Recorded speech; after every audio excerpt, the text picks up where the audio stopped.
All right, I've got 4 MLB picks for June 24th.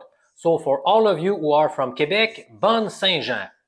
I'll make this video a bit shorter than usual. I just got back from my son's baseball game. It's very hot here and I just cannot wait to dive into the pool.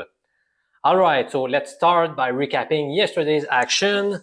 And I really deserve to bring out the paper bag because the picks sucked. I lost all 4 suggested plays. Now the only good thing to do is to roll up our sleeves and get back to our winning ways starting today.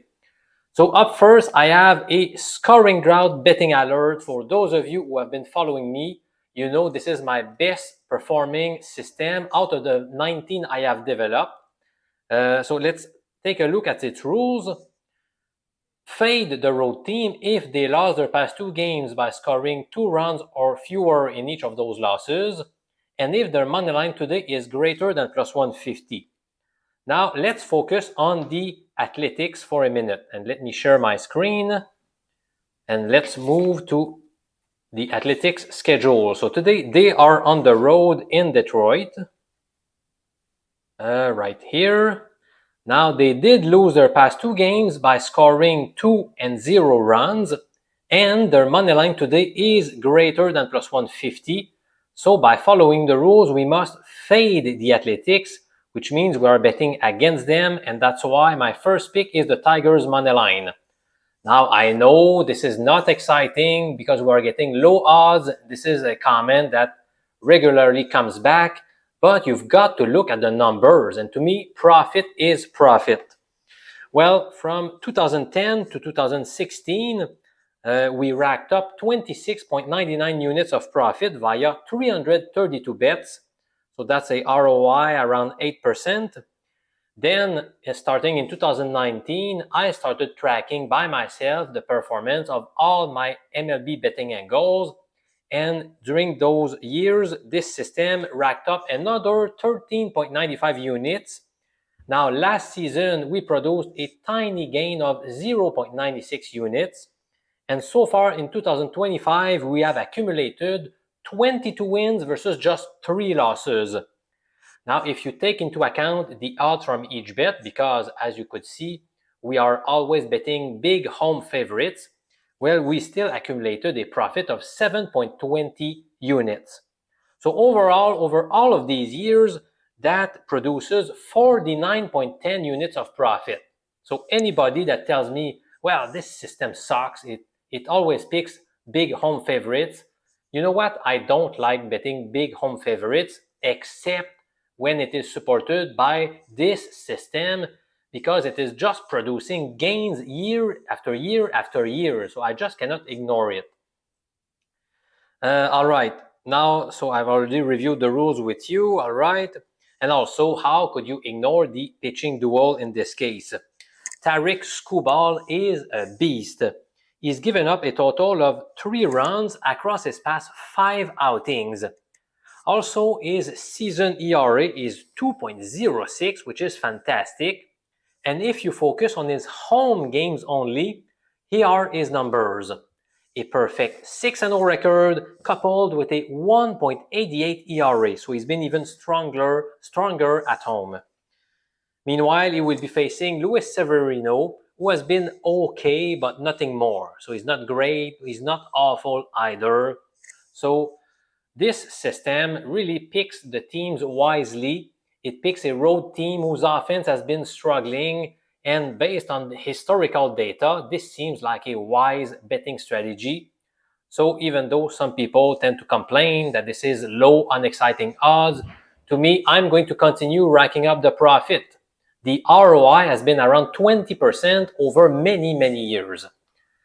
All right, up next, in the Arizona-Chicago game, I'm going to roll with a small favorite, the Arizona D-backs at minus 125 odds, which is the same as 1.80 in decimal. So the D-backs were convincing 10-0 winners yesterday, which leads us directly to the blowout number 1 betting strategy, whose rules are as follows. Bet a team that won its previous game by a margin of 8+ runs if they are facing the same rival. Now that's the case since the D-backs defeated the White Sox 10-0 yesterday. Now this in 2025, this system has produced a 40-34 record, and based on the odds from each bet, we generated slight gains. Last season, I did not write down the record, but we finished with a 6.41 units of profit. But still, I'm being cautious with the blowout number one strategy because it has not performed that well in the prior years. But in this case, I like it. Arizona is in good form lately as they have presented a 9-4 record across their past 13 games overall. But in their prior 17 contests, they struggled a lot with a 5-12 record, but they seem to have turned the corner. Meanwhile, the White Sox are just making up the numbers. They are a whopping 24 games behind the Tigers in their division. And also in their past 12 matchups overall, they have won just a couple of games. Now on the mound for the D-backs is Ryan Nelson, and he has shown great improvement. He has entrenched himself in the Diamondbacks rotation following the loss of Corbin Burnes. In fact, he has given up 1 run or fewer in 5 of his past 6 outings, which is super impressive. So he should have an easy time against the lowly White Sox today. And we are getting some very reasonable odds, so I like Arizona to hit in this game. Up next, I'll go with a tiny underdog. I'll go with the Seattle Mariners on the road in Minnesota, and to me this is a 4-star play. So it was close from being rated as a premium pick. And by the way, this is another club that fits under the blowout number one strategy because yesterday Seattle defeated the Twins by a 9-run margin. More specifically, the final score was 11-2. All right, so in this case, the Mariners have produced a form reversal. They are starting to heat up after winning 7 of their last 10 games. And meanwhile, the Twins continue to slide. They have squandered 61 runs in their last 7 contests. Now the question is, can Chris Paddack stop the bleeding? I'm not so sure. He owns some decent numbers, but in his past 2 appearances on the mound, he has pitched for 7 innings and he has given up 18 hits and 13 runs. Ouch! And meanwhile, is Luis Castillo getting his mojo back? It appears so. He has only allowed a total of 6 hits across his past 12 innings on the mound, while also striking out 12 batters. So basically, we are getting positive odds with a favorable pitching matchup against a reeling club. Sign me up for this deal. So I will roll with Seattle. This is my 3rd play of the day.